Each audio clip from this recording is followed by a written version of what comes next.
All right, how's everybody doing? This is the Comic Samurai. I want to welcome you to my next video, and tonight we're going to be doing another Friday comic challenge. These are put out by Comic Collector Geek every Friday, and he challenges collectors to go through their long boxes and find comics with a common theme. Tonight's theme is covers that have reflections. So let's go ahead and jump right in. First up, I got this Shazam number 4, and it features Captain Marvel and a bunch of mirrors, and there's no better reflection than Funhouse Mirrors, where you get distorted images, and it's a fun one to start off with. I always like a little bit of humor involved in my covers too, and this is a great one.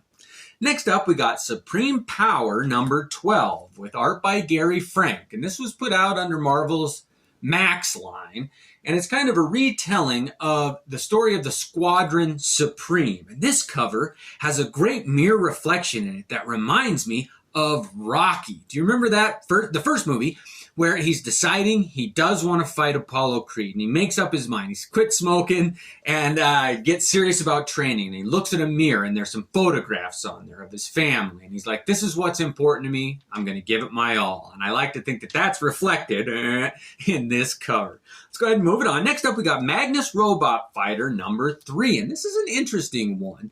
It's a robot admiring herself or grooming in a mirror. And that's just such a strange concept. A robot, an artificial intelligence, an artificial being grooming itself. And in this case, the lighting with the sparks and how the mirror is illuminated against that black background. I really like that one.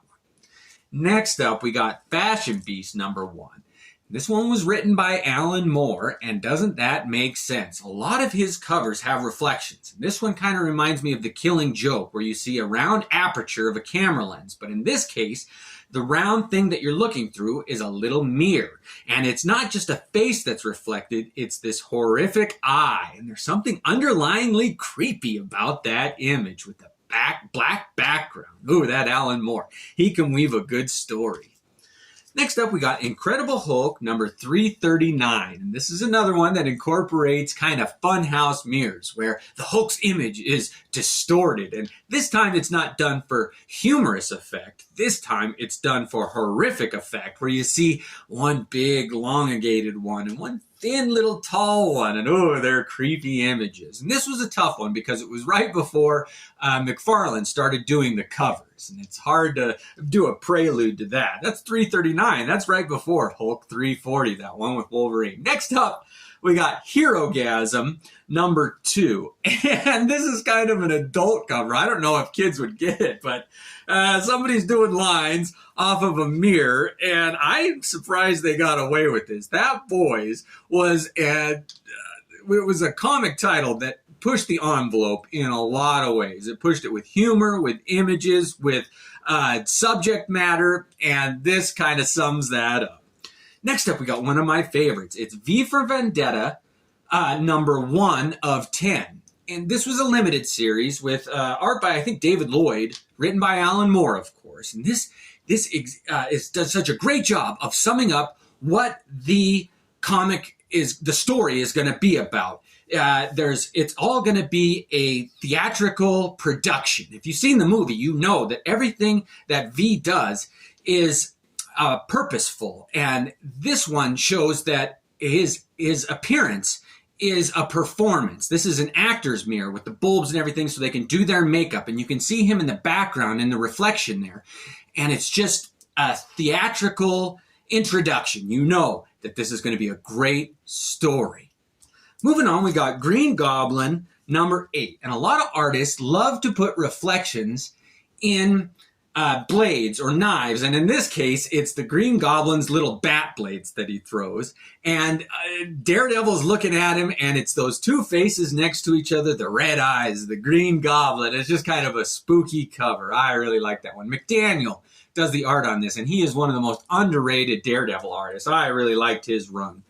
Next up, we got Preacher number 22, and this cover was done by Glenn Fabry, who I always say is one of my favorites. The detail in this, the two blades with the two faces, of the two main antagonists and protagonists facing off each other is a creative way to do it. I always like, instead of just two figures fighting, a story is told. And in this case, it's told with blades, meaning there's going to be a battle and it's going to be bloody. Next up, we got Punisher, number 32. And what a way to introduce Barracuda. Oh, what a great character that guy is. If you want the dirtiest, just down in the streets gutter fighter, that Barracuda can't be beat. And right next to a big blade that symbolizes the Punisher, oh, you know there's going to be a great standoff in these series. Next up, we got Hellblazer, number 52. And this one is another Glenn Fabry cover, and it's another blade reflection. That's a big trope in comic book covers, and this was kind of a unique take on it. It's very detail-oriented, and it's horrific. It's supposed to be a scary, graphic kind of body dysmorphic type story, and it's told in this cover. Now, the next one is another blade reflection cover, but it's different than all I've showed you. This is the Punisher number 75, and it's got a foil embossed stamped cover, and they really made that blade shiny. I like it. The logo shines, the blade shines. I'm wondering if I can get that blade to light up. Oh, I really like that one. I think that this image is one of the Punisher's most underrated covers. I really think that this one is just a magnificent cover. The textures on it with that foil, when it's done right, I love it. Next up, we got Profet number 8, and another trope with reflection covers is when there's a pool of blood and a story is told of who attacked them or who's watching them or who's trying to solve the case. And in this one, Prophet's been gutted and there's a reflection in the blood and you get to find out who he's fighting here. And that's Stephen Platt art. I mean, I love to see how he does reflections.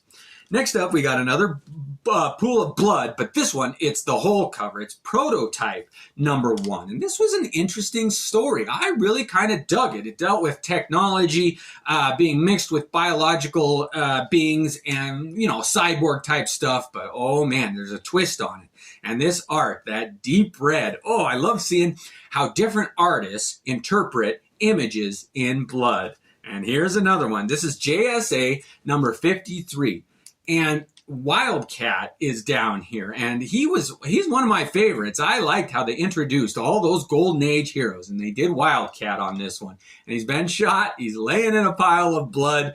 And you can tell that this is going to be kind of a crime noir story here. And they introduced it with this image. And I think it's a great one. I like that. Next up, we got Watchmen number 5. And this has got a reflection in a pool of water in the street. And it's a reflection on the first cover, which was that smiley face button in the gutter with the blood drip on it.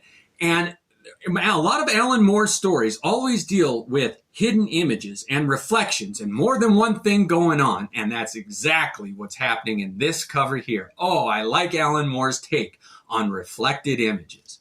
Next up, and lastly, in this series, it's going to be a two-part one. This is the New Teen Titans, number 33, Who Killed Trident, by George Perez. And George Perez was one of the greats. He will always be remembered as such an amazing artist. And he touched the New Teen Titans and redefined them. And, oh, they were the biggest thing in the 80s. And this was one of the best detective stories. They had to find out what was going on in this story. And you can see the image of all the New Teen Titans standing around this pool with Trident face down. And what a great way to end it. But join me in my part 2 series where we're going to do more reflections. Catch you then. Thanks a lot.